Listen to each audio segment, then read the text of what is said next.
हमारी योग क्लास में नियमित कुछ सवाल आते हैं, जिसमें एक महत्वपूर्ण सवाल था जो आप तक पहुंचाना ज़रूरी है, और वो सवाल है कि पेट को मसलवाना कहाँ तक उचित है।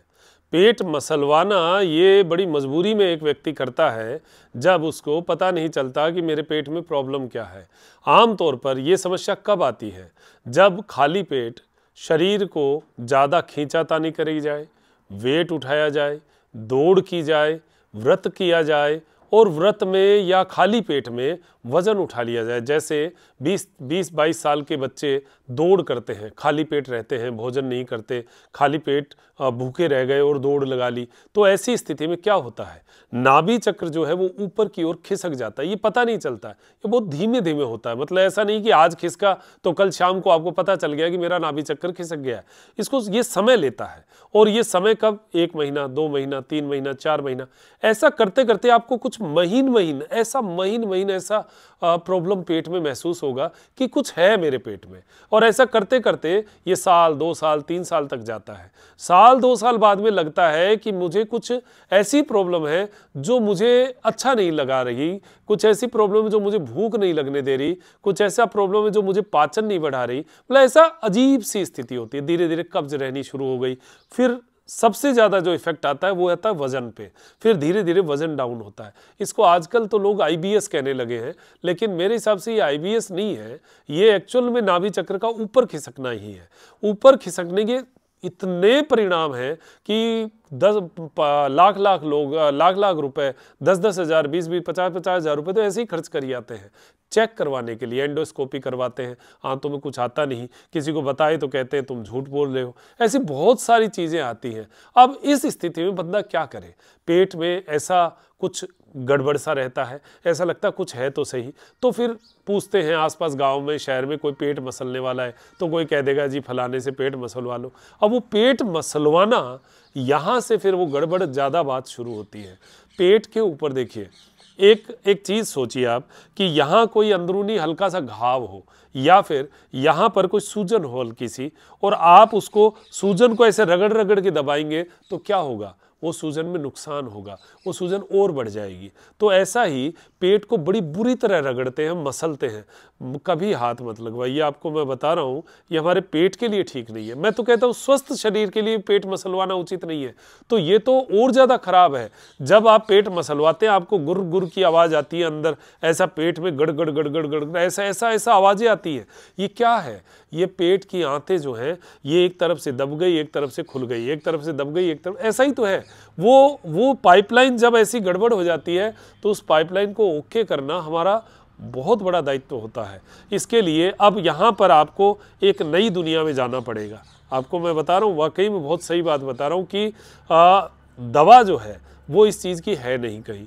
आयुर्वेद में कुछ ट्रीटमेंट है, उसमें भी पेट के लिए उस समय आपको सबसे बेस्ट जो पेट के लिए होगा ना, वो होगा बेलपत्र। बेलपत्र का जो फल, वो फल जब भी आता है, वो 2-3 महीने आता है, उसका जितना जूस लिया जाए अगर आपको, क्योंकि ये प्रॉब्लम एक दिन की नहीं है, कईयों को 6-6 साल, 7-7 साल, 10-10 साल से है, और उन्होंने मसलवा भी लिया, पेट मसलवा लिया, तो सावधानी की ज़रूरत है। अब ठीक होगा ये पक्की बात है, करना आपको ही पड़ेगा, कोई और नहीं करेगा।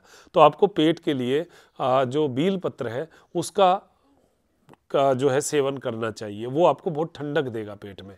नंबर 2, जो भी खान पान कर रहे हो उसमें मिर्च मसाला, खटाई और मिल्क प्रोडक्ट, दूध, दही, छाछ और ये पनीर सब बंद करना पड़ेगा। फिर भी अगर आपको लगे कि भोजन मेरे छाछ पच रही है, तो छाछ में बराबर का पानी डालकर आप वो छाछ सेवन कर सकते हैं, लेकिन वो खट्टी नहीं होनी चाहिए। दोपहर 12 बजे से पहले पहले।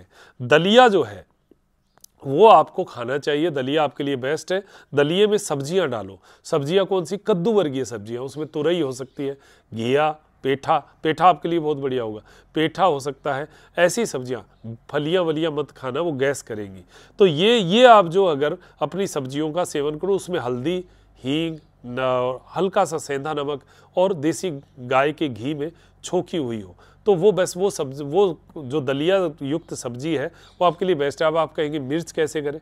तो मिर्च, हरी मिर्च डालो, वो भी वापस निकाल लो, मतलब उसका रस आ गया और उसको निकाल लो, उसको नहीं खाना है। ये आप करेंगे ना, ये परहेज है एक तरीके का, परहेज से ही ठीक हो सकता है।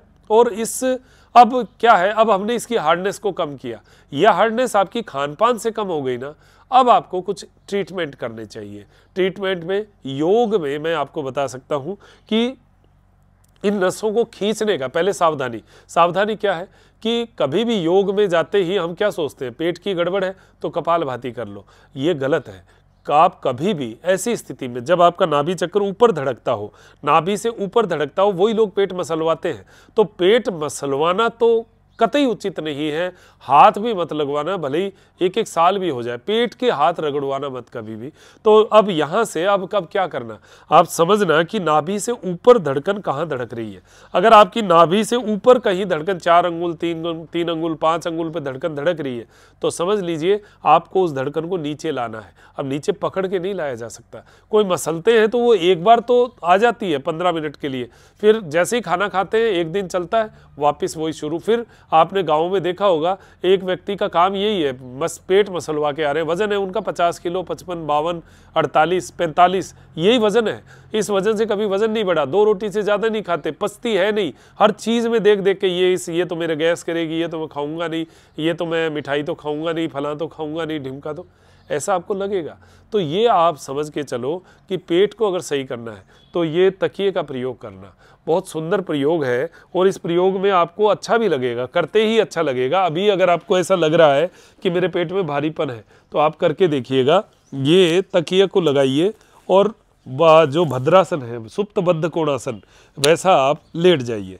तो इसमें क्या करना, जो हमारी रिब्स है, रिब्स पेट के जस्ट ऊपर, ये हड्डियों का जोड़ है, इसके जस्ट नीचे ये तकिए को लगाइए और बटरफ्लाई की स्थिति में यहाँ पर ऐसा लेट जाइए। वैसे मैंने एक वीडियो बनाया हुआ 3 आसनों का, जिसमें सुप्तबद्ध कोणासन भी एक आसन है।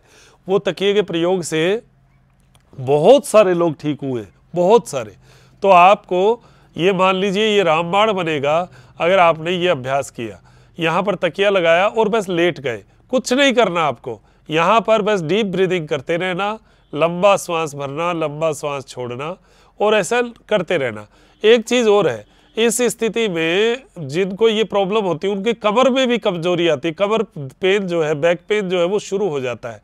तो ये तकिया जो है ये आप इस पोजीशन में लगाइए कि आपको बैक में प्रॉब्लम नहीं आए, वरना क्या होगा, थोड़ा नीचे लगा लोगे तो बैक पेन बढ़ जाएगा।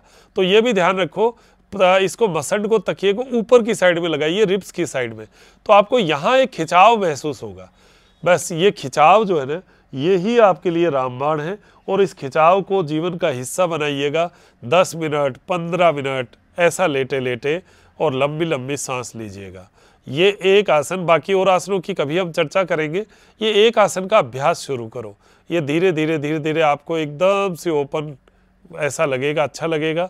फिर आपको लगेगी ये तकिया पतला होना शुरू, मतलब आपके लिए पतला महसूस हो रहा है, तो इसको थोड़ा और मोटा तकिया ले लो, डबल तकिया ले लो, डबल मसल्ट ले लो, रजाई ले लो। ऐसा करके आप इन नसों को, इसकी टाइटनेस को कम करेंगे। यानी पेट नहीं मसलवाना है, और ये अपने आप खींचना है आपको। दोनों पैर खुले रहेंगे तो दोनों तरफ भी खींच रहा है, और ये नाभि जो है ये धीरे धीरे धीरे धीरे नीचे की ओर खिसकनी शुरू होगी।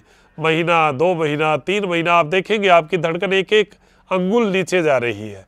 वो धड़कन आपको महसूस होगी, जो यहाँ उछल रही थी वो धीरे धीरे नाभि की ओर जाती जा रही है। ये रोज रोज आपको करना पड़ेगा। सावधानी यही है कि आपको वजन नहीं उठाना है, खाली पेट नहीं रहना है। खाली पेट में मतलब आप हर कुछ ना खाएं, दलिया खिचड़ी सबसे बेस्ट भोजन है आपके लिए, और खाना भी, रोटी भी खाएं तो रोटी भी बहुत आप जो है सॉफ्ट रोटी, उसमें भी जौ मिलाइए, उसमें भी जो आपको पचता है, जैसे जौ मिला दिया, ज्वार मिला दिया, मक्का पचता है तो मक्का खाइए, नहीं पचता है तो मत खाइए। चना नहीं पचेगा आपको तो रागी जो है, रागी की रोटी अलग से खा सकते हैं। ऐसा कुछ कर सकते हैं, रोज़ नित नए एक्सपेरिमेंट करने पड़ेंगे। सुबह फ्रूट खाइए, फ्रूट भी अलग अलग खाइए, एक साथ मिला के मत खाइए। केला सूट करता है तो केला खाइए, सेब सूट करता है तो सेब खाइए, नहीं सूट करे तो वो फल मत खाइए। अनार खाइए, पपीता खाइए। अनार पपीता कब्ज़ को तोड़ेगा तो वो आपके लिए बढ़िया है। इसबगोल सेट होता है तो शाम को खाना खाने से 2 घंटा पहले इसबगोल लीजिए। ऐसे बहुत सारे ये उपाय हैं, ये करिएगा। और अनुलोम विलोम प्राणायाम आधा घंटा कम से कम करना है। आपको मैं बताऊं, ऐसी समस्याओं में हम बहुत प्रॉब्लम खड़ी हो जाती है। ऐसी समस्याओं में हमें समझ में नहीं आता हम करें क्या। कई तो कहते हैं कि हमारा मूड इतना डल हो जाता है कि जीने की भी इच्छा ना होती। लेकिन आप भगवान को समर्पित होकर ये मन में रखिए कि मैं ठीक होऊंगा, पहला तो विचार यही रखना है।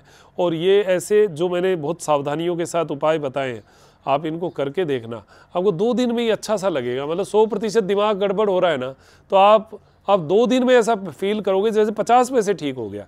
आप फील करोगे। अलग अलग व्यक्ति के अलग अलग अनुभव हो सकते हैं, लेकिन आप अगर रोज़ रोज़ ऐसा अभ्यास करें जैसा मैंने बताया, तो आप देखेंगे कि आपका वज़न भी धीरे धीरे बढ़ना शुरू हुआ है। सावधानी है, अगर कभी आपको लगे मैं अब ठीक हूँ और आप फिर वापस वो स्थिति करने लगे तो मत करना। सामान मत उठाना, वज़न मत उठाना। आप फील कभी मत करना कि मैं एकदम ठीक हो गया हूँ। मतलब ऐसा आप ठीक हो गए आप, लेकिन आपने असावधानी शुरू कर दी तो फिर वापस वही स्थिति आ जाएगी। तो ये बचाव ही उपचार है। इसको जितना आप लंबे समय तक ट्रीटमेंट खुद कर सके उतना लंबा करना, बहुत अच्छा लगेगा आपको, बहुत फ़ायदा होगा। और मन को शांत रखो, जितना मन शांत रखोगे उतना आनंद से रहोगे। हमारी योग क्लास में यही चर्चाएं हम करते हैं। तो हम जिनको ऐसी प्रॉब्लम, वो हमारी योग क्लास के लिए हम उनको कहते हैं ध्यान क्लास ज्वाइन करो। ध्यान क्लास में क्या है, मन की शांति के काम होता है। मन शांत होगा तो पेट अपने आप शांत होगा। तो मन शांति वाली क्लास ज्वाइन करना। जो भी क्लास ज्वाइन करनी है ऐसे लोगों को, योगासन थेरेपी वाली नहीं, आपको ध्यान क्लास ज्वाइन करनी चाहिए 5:30 से 6:30 वाली। आप देखना आपको और बहुत अच्छा लगेगा और बहुत सारी बातें आएंगी जो आपके स्वास्थ्य को लाभ देने वाली होगी। तो ऐसे पॉजिटिव वातावरण बने। और एक स्फटिक रुद्राक्ष माला का भी हम लोग बताते हैं कि ये मन को शांत करने में काम आती है। तो ऐसे लोगों को ऐसा ये धारण हो तो ऐसी ताकत मिलती है कि भगवान शिव का आशीर्वाद है। स्फटिक भी बहुत अच्छा मन को शांति देता है, रुद्राक्ष भी अच्छा शांति देता है। हमारी संस्थान के द्वारा यहीं पर ब्रह्म गांठ लगवा के तैयार की जाती है। ये मालाएं रुद्राभिषेक करके हम लोग तैयार करते हैं। तो मतलब एक पवित्र चीज़ हो गई और एक स्टोन की ताकत हो गई, रुद्राक्ष की ताकत हो गई। ऐसी बहुत सारे काम है जो हम कर सकते हैं और जिनका लाभ रहता है। तो ऐसा लाभ जो मन को लाभ दे वो लाभ रहता है। ऐसा कोई इंजेक्शन नहीं है कि साहब इंजेक्शन लगाया ठीक हो गए। ऐसा कहीं कोई उपाय है नहीं कि इंजेक्शन से हम ठीक कर दें। हमारे पास तो ये छोटे छोटे उपाय हैं कि आप कर लोगे तो फ़ायदा होगा, नहीं कर लोगे तो जयराम जी की जैसा चल रहा है चलने दो। तो ठीक है, बहुत बहुत धन्यवाद। नमस्कार, जय हिंद, जय भारत।